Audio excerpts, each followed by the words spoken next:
الرحمن الرحيم وأردنا جهنم يومئذ للكافرين أرضا الذين كانت أعينهم في غطاء عن ذكري وكانوا لا يستطيعون سمعا أفحسب الذين كفروا أن يتخذوا عبادي من دوني أولياء إنا أعتدنا جهنم للكافرين نزلا قل هل ننبئكم بالأخسرين أعمالا الذين ضل سعيهم في الحياة الدنيا وهم يحسبون أنهم يحسنون صنعا اللهم ارحمنا بالقرآن. Ayah Bunda ini masih bercerita dari rangkaian ayat 100, 101, 102 yang sudah kita lalui tentang orang-orang yang kafir, masuk neraka jahanam, dan ini diberitahukan sama Allah Subhanahu wa taala bahwa mau tahu nggak? Kul hal nunabbiukum bil akhsarina amala. Mau tahu nggak? Aku beritahukan kepada kalian tentang orang-orang yang paling sia-sia, yang paling rugi amalnya. Siapa itu ya Allah? Alladzina dhalla sa'yuhum fil hayatid dunya, yaitu orang-orang yang sia-sia perbuatannya ketika di dunia. Wa hum yahsabuna annahum yuhsinuna sun'a. Padahal mereka mengira bahwa mereka adalah budaya yang terbaik, mengerjakan yang terbaik dalam kehidupan dunia ini.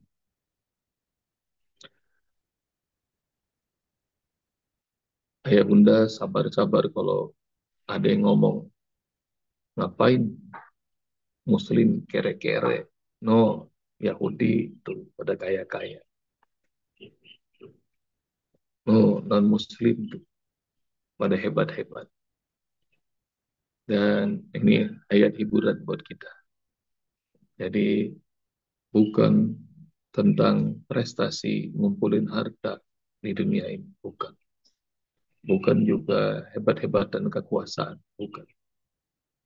Karena yang hebat-hebat itu udah banyak. Yang kekuasaannya amat hebat, Fir'aun, mati. Yang hartanya banyak, Korun, mati. Haman, kaum Ad, kaum Samud, jauh lebih hebat daripada yang ada sekarang. Tapi kalau Allah murkai ya, dia binasa, hancur. Tapi selalu ungkapan-ungkapan kayak begitu tuh selalu menguji kesabaran kita semuanya. Tentang, Muslim makere, Islam di Indonesia nih, Indonesia muslimnya terbanyak di dunia, tapi sekarang udah jadi nomor 2. Ya. Nggak terbanyak lagi, kalah sama Pakistan. Jadi muslimnya mayoritas, tapi bodoh-bodoh. Nah, kalimat-kalimat ini selalu diungkapkan. Nah, ini dikasih tahu sama Allah Subhanahu wa taala bahwa udah nggak usah peduli sama orang-orang yang model begitu, karena mereka adalah orang-orang yang sia-sia. Orang-orang yang sia-sia adalah orang-orang yang rasanya udah ngasih yang terbaik dalam kehidupan mereka, tapi binasa. Kul, katakan, hal nunabbiukum, apakah perlu kami beritahukan kepada kalian bil akhsarina amala, orang-orang yang paling rugi amalnya. Alladzina dhalla sa'yuhum fil hayatid dunya, yaitu orang-orang yang sia-sia perbuatannya di kehidupan dunia ini. Wa hum yahsabuna annahum yuhsinuna sun'a. Padahal mereka mengira bahwa perbuatannya adalah yang paling bagus. Bunda, amal bisa rontok, amal soleh bisa rontok. tidak bernilai apa-apa dengan perbuatan-perbuatan ini. Satu, syirik pada Allah. Jadi kalau syirik, mempersekutukan Allah, biar hebat sebagaimana sebagai kayak gimana pun amalnya. Enggak. Nanti ayat-ayat berikutnya nanti ayah bunda tahu. Jangankan dihitung, dihisap, ditimbangnya kagak. Itu amal. Karena terlalu ringan. Nanti ayah bunda cari hadis kursi. Kalau saja kalimat la ilaha illallah ditimbang pada satu daun timbangan, bumi, langit, 7 lapis, bumi, 7 lapis langit ditimbang pada daun timbangan lain. La rojahat bihinna, kalimat la ilaha illallah itu pasti jauh lebih berat daripada seluruh langit, seluruh. Maknanya, enggak ada tauhid, tidak nyembah Allah, perbuatan syirik, enggak ada nilai. Tidak ada nilai. Ini kita lagi bicara tentang amal-amal yang merontokkan pahala. Syirik itu merontokkan pahala. Kemarin kita bicara tentang datang ke dukun, datang ke paranormal, 40 hari sholatnya nggak diterima. Udah ketemu kan hadisnya, udah dibagikan di grup. Hadisnya riwayat Muslim, 40 hari nggak diterima. Dia sholat tapi nggak ada pahalanya. Hanya gara-gara percaya dukun. Apalagi seumur hidup nggak ketemu Allah. Wah, itu gawat. Seumur hidup fil hayati dunia, di hidup dunia ini, dia nggak percaya ada Allah, Tuhan semesta alam. Lalu siapa yang menciptakan alam semesta ini? Alam semesta ini terjadi dengan sendirinya, kata mereka. Sementara rumah mereka aja, yang bangun aja adalah tukang kuli.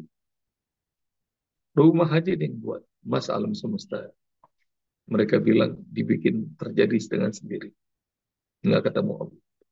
Satu, amal-amal yang merontokkan pahala.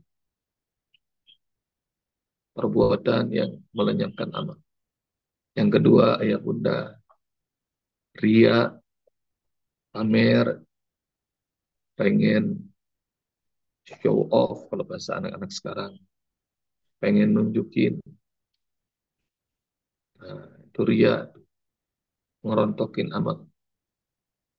Cari dalil sama ayah bunda PR tentang Allah nggak bakal ngasih nilai pahala bagi orang-orang yang ria. Bagi mereka yang ria, suka pamer, pamer perbuatan amal. Kenapa Bu? Ngantuk. Semalam saya tahajud nih 11 rakaat. Nah, nyebut itu, nah, apa nih lemes? Lagi som ayamul bid. Udah santai aja, nggak usah disebut-sebut, nggak usah ditunjuk-tunjukin amal kita. Nah, firman Allah Subhanahu wa taala dalam hadis qudsi, siapa yang melakukan amal lalu dia mempersekutukan aku dengan sesuatu, taraktuhu walillati asyrak, aku akan tinggalkan dia. Dan dia boleh minta pahala dari orang yang dipamerin. Jadi jangan jangan ada ria tuh, pamer, sum'ah, pengen didengar. Nah, itu lawannya adalah ikhlas. Ikhlas tuh pekerjaannya buat Allah. Tapi ria, sum'ah, ria tuh pengen dilihat, sum'ah pengen didengar. Nah, lawannya adalah ikhlas. Kalau pekerjaan melakukan sesuatu, terus pengen dapat pujian orang, pengen dilihat orang, tuh aku akan tinggalkan dia, wa huwa alladzi asyrak. Dan dia minta aja pahala dari orang yang dipamerin. Sama Allah nggak dikasih. Nanti ayah bunda cari lagi ya. Udah dua dari saya. Perbuatan-perbuatan yang akan merontokkan amal soleh. Apa aja. Supaya apa? Jangan udah melakukan amal soleh udah lama. udah menahun, sudah seumur gini, tapi belum tahu. Rupanya jangan-jangan pada rontok amal kita. Cari itu, perbuatan apa yang merontokkan amal soleh kita. Nah, ini disebutin sama Allah Subhanahu wa taala dalam ayat ini. Mau aku beritahukan nggak tentang orang yang paling rugi amal? Siapa dia Allah? Alladzina dhalla sa'yuhum fil hayati dunya. Mereka itu sia-sia pekerjaannya. Wa hum yahsabuna annahum yuhsinuna sun'ah. Padahal mereka mengira bahwa mereka adalah orang yang terbaik melakukan amal.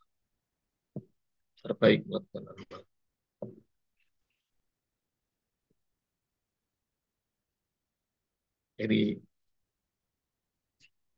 hidup di dunia ini, kalau dalam surat Al-Ghasyiyah sudah kita bahas, amilatun nasibah tasla naron hamiyah. Amilatun, dia bekerja nasibah, sampai payah-payah dia kerja. Tasla naron hamiyah, tapi pekerjaannya malah masuk ke jahanam. Allah. Jadi kayak begitu, ayah bunda. Saya mau cerita sama ayah bunda bahwa tentara di seluruh dunia tuh, ayah bunda, dari dulu sampai sekarang latihan fisik. Makin kuat mereka latihan fisik, tapi Masya Allah, maka menurut mereka makin hebat. Mereka bisa mengalahkan musuh tentara dari dulu sampai sekarang. Dan tahu nggak ya bunda, mengapa hampir seluruh ma'rakah peperangan Rasul dan para sahabat, bahkan sampai zamannya Salahuddin Al-Ayyubi, bahkan sampai Muhammad Al-Fatih, latihan fisiknya dilakukan. Tapi banyak kaum muslimin menang peperangan yang besar-besar. Perang-perang salib mereka menang. Tahu nggak apa rahasianya yang sampai dicari sama orang-orang? Mereka jarang tidur malam. Yang mulai itu yang panjang. Sampai Muhammad Al-Fatih suka periksain tenda-tenda pasukan pada bangunnya malam-malam. Kebanyakan kita mikir ya bunda, kalau besok mau kerja berat, tidurnya harus cukup malamnya. Begitu kan? Nah ini kan, ini mau perang, tapi kenapa kok disuruh bangun malam? Ya mulai, nah itu tuh bedanya. Tadi amilatun nasib atau selana orang hamiyah, nah ini enggak nih. Siangnya latihan berat, malamnya mulai yang panjang.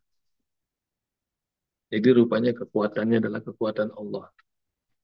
Dan ayah bunda cari ya, doanya Rasulullah jelang perang Badar. Cari doanya Rasulullah jelang perang Badar. Jumlahnya 300, ketemu dengan 1000-an. Rasulullah malam itu hampir nggak tidur, doanya panjang. Salah satunya adalah, kalau engkau tidak tolong kami ya Allah, maka engkau tidak akan pernah disembah oleh seorang makhluk pun di muka bumi. Hingga akhirnya doanya panjang banget sampai Abu Bakar ngomong ini, cukuplah engkau ya Rasulullah berdoa, Tuhanmu pasti akan menolong. Saking doanya lama. Jadi apa yang pengen Rasulullah sampaikan? Yang pengen Rasulullah sampaikan adalah kadang-kadang ini ikhtiar kita ngikutin gaya orang bumi. Padahal kita sudah dikasih tahu sama Allah, ada ikhtiar langit, bumi dan langit satu. Kadang-kadang kalau pengen bekerja tuh pakai otak, pakai tangan, pakai kaki, pakai tenaga. Nah, itu kebanyakan orang bumi. Nah, tambahin ya sama ikhtiar langit. Jangan lupa. Karena ikhtiar langit itu yang dahsyat luar biasa. Ikhtiar langit itu dahsyat luar biasa. Nah, kekuatan-kekuatan itu ayah bunda yang nggak masuk akal didapatkan oleh Zulkarnain. Kekuatan itu yang nggak masuk akal didapatkan oleh Khidir alaihissalam. Kekuatan-kekuatan itu yang nggak masuk akal didapatkan oleh Ashabul Kahfi, bisa selamat, umurnya panjang, 309 tahun. Mudah-mudahan kita doain Oma, Syarifah, dan kita semuanya usianya 309 tahun. Amin. Enggak mau. Jangan ya. Jadi lihat deh ya, kadang-kadang lawan musuh tuh, ayah bunda nggak usah ngadepin pakai perang, tidur aja beres. Jadi tidur aja beres. Musuhnya udah mati duluan. Jadi ntar mudah-mudahan begitu. Doa kita buat bangsa Palestina.